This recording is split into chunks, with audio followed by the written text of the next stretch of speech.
Thanks, Sean. Hi, Alex. Alex, obviously the team's going pretty well here, and you were able to recover for those two straight losses. Tell me now just about refocusing here for another tough batch of games. Who sort of has? Why have you guys been so good at that throughout most of this season? Yeah, I think the schedule this year, on most nights you're playing the same team either twice in a row or this trip is 3 games. So we've been going well lately. This is obviously a crucial part of the season right now, and be a good challenge for us. Kyler Yamamoto missed the last couple games. I don't know if he's in tonight, but tell me about what you've seen from him, a younger player who can bring a lot of energy, and what do you miss when he's not there? He's been a key part of our top six. His tenacity, the way he plays, creating second and third opportunities when he plays with Leon. They're a good match together. They play well together. So, looks like he's feeling better here the last couple of days, and we miss him in the lineup. But I think it's been good to see the depth, having some guys playing up or sharing some of his minutes shows the quality of our team, and how we've been able to have more success with our depth players this year.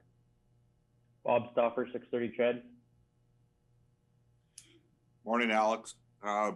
Just a quick question for you. As a broadcaster, going into that building is as good as it is in the league. I'm wondering how different it was the last time you were there when there's no fans.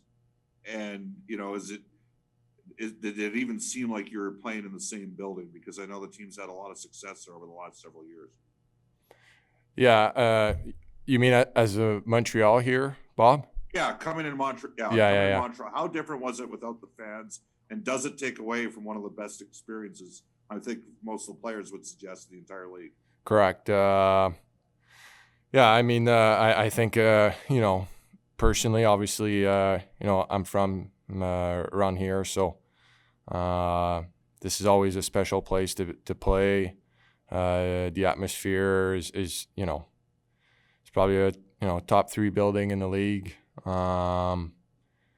Obviously, I think not having mom and dad or family, friends to games is a little bit different, and but that's kind of what we've been dealing with here the last year or so. But I still think it's special coming here. I just think the drive over and the building, the history here, it's still a special place to play. And a second question, just on the power play, how does your role change, if any? Now you've got Tyson back there as a right shot, as opposed to last season when Oscar, was sort of quarterbacking it from as a point guard with the left shot. Yeah, I think a lot of the looks are the same. I would say maybe the one difference is he shoots a bit more than Clef. So I think before was kind of reading the play and trying to be a play ahead and see where the play was going. I think with Tice on the blue line, it's also my job to be there for him and provide some good screens or be able to read how he's playing. So he's been key for us. He's done a great job. I would say the biggest difference is he may shoot the puck a little bit more than Clef did. Rob Kuchkowski, Post Media. Alex, just in a schedule like this, teams get to control their own destiny. You don't have to worry too much about the out of town scoreboard because the team that you're chasing or that are chasing you get them head to head. As a player, do you enjoy that format? Yeah, I think we as a team we got off to a little bit of a rocky start, and then the last 25 games or so we've been playing much better. I guess it's nice that you're playing well, you're winning games. I think you're in control of your position in the standings and where you finish. you were talking about team depth a bit earlier with, you're playing 4 and 6, just the importance of a coach being able to roll 4 lines and is team depth even more valuable now in the way the schedule is set up? Yeah, I think more so than ever. I think that. Also, I think injury-wise, we've had, a few guys down with a few things, and we have guys step in and playing, the way guys are capable of playing, and I think that adds to the team. It doesn't feel like there's something missing. Obviously a guy like Yamo, he's a key part of our team, and no one's going to replace him. But you got a few guys coming in and playing well, so that's good for confidence of our group. Jim Matheson, Post Media. Alex, you're not an old player by any stretch because you're only 30, and players like Pavelski and Thornton are talking all the time about the schedule this year and how they love it because you just play a game, rest, play a game, rest, play a game, rest. Are you the same?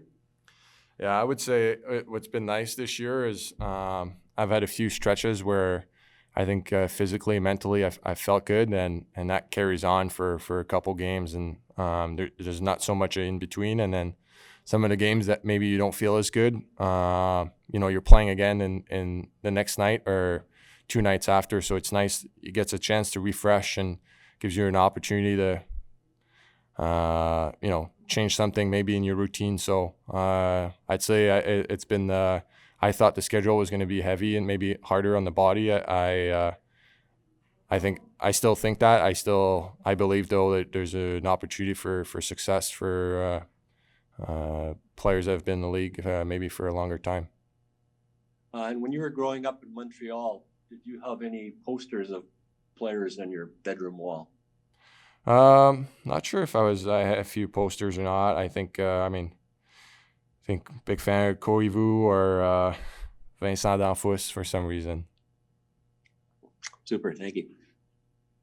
Final question in English, then we'll take a few in French. Michael Tracos, Post Media. Yeah, I'm just wondering, since that 3-game series against Toronto where you guys were humbled, this Oilers team is 7-2-0. I'm just wondering, was that sort of a wake-up call in the season for you guys? And what are you guys doing differently since playing Toronto, where you're going to see at the end of this week after playing Montreal for a 3-game stretch? I'm not sure if it was a wake-up call or just realizing that, our play as 5 wasn't as good as it needed. I think we had been going on a good stretch before that. We lost a few. Obviously, we would like to have some of those games back, but we've bounced back as a team, and I think this is key for our group. I've been here for 3 years, and you can see our group maturing. We've lost a few times this year. At Toronto, and then we lost 2, and now we've been going on a good stretch again. So it's good to see our group bounce back and finding ways to get success after a few hard matches maybe. We'll take 3 questions in French. Patrick Henry, Radio-Canada.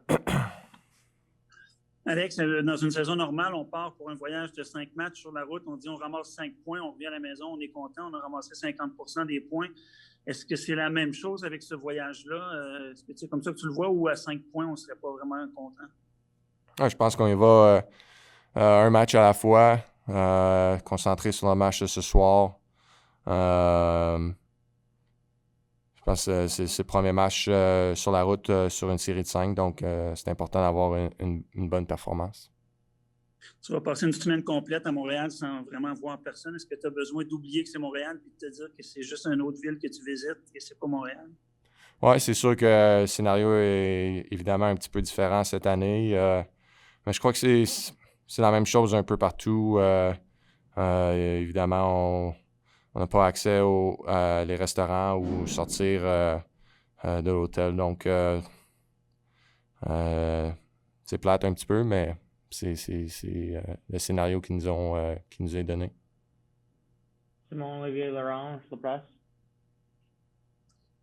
Salut Alex. Évidemment, vous n'êtes pas reconnu comme une équipe défensive, vous êtes avant tout une équipe construite sur l'attaque, mais néanmoins, vous accordez moins de buts que par les années passées. Est-ce que c'est un élément justement sur lequel vous avez beaucoup mis l'accent depuis le début de la saison? Parle-moi de cet aspect-là du jeu. Ouais, je pense que évidemment, à l'attaque, on a quelques bons joueurs qui sont capables de faire la différence à tous les soirs.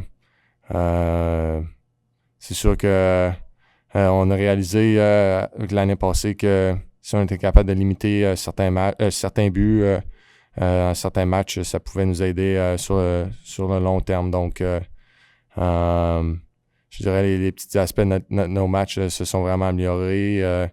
Notre défensive de zone. Donc, je pense que c'est là-dessus là, qu'on a focus sur notre préparation là, avant les matchs. Peux-tu me parler de l'impact d'un gars comme Darnell Nurse qui joue 25 minutes par match et vraiment comme rendu votre two-way de confiance, vraiment qui a émergé cette saison, peut-être plus encore que les années passées? Ouais, vraiment pris un gros step forward cette année. Darnell, beaucoup de minutes. Il joue contre la première ou la deuxième ligne à tous les matchs.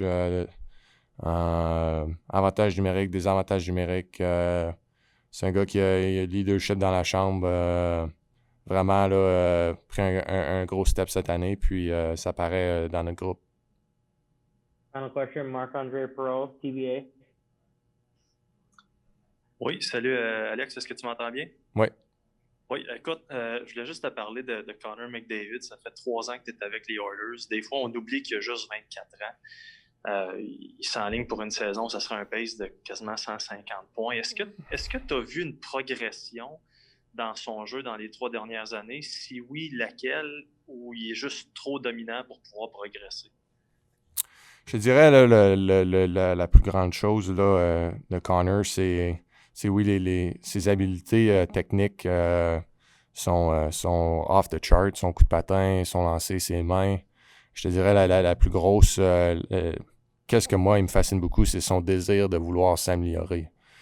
Pour un gars qui a autant de succès dans ses premières années, il cherche toujours de travailler quelque chose dans sa game. Puis, je pense que c'est quelque chose que tu vois dans notre groupe, là, c'est contagieux. C'est quand tu as un gars comme ça qui est probablement le meilleur joueur au monde actuellement, qui essaye de travailler sur tous les aspects de son match, trouver des petits défauts que pour lui, il veut améliorer, ça fait une différence. Puis c'est vraiment le fait de pouvoir côtoyer à tous les jours, là, je me considère chanceux. Quel genre de choses, de petits détails qu'un gars de même peut améliorer? Parce que je t'écoute et je me dis, on dirait qu'il y a tellement rien amélioré, mais y a-t-il des choses concrètes que tu vois qui disent, OK, mettons, je sais pas, moi, il travaille sur son puck handling, son jeu défensif. C'est quoi que tu vois concrètement des fois? Je peux pas laisser savoir les choses qu'il travaille.